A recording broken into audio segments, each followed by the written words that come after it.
So this is just a quick video I'm gonna do off my phone here. More MotoTec work. This is a Surron seat here, and this is the bracket that I had made. Got the bolts Loctited on there, and I had to shave a decent amount away on the actual Surron seat to get onto that hook and over that plastic. So that all slides into there, perfect. On the back side here with the two bolts, you line them up, drill your holes. I did this with the fender off. You got your holes under there and put your bolts through, and it fits nice and flush.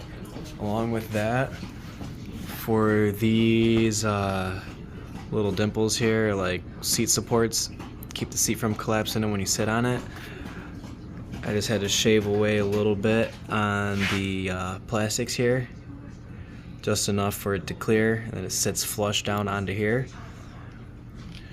And that's how I got my Surron seat on there.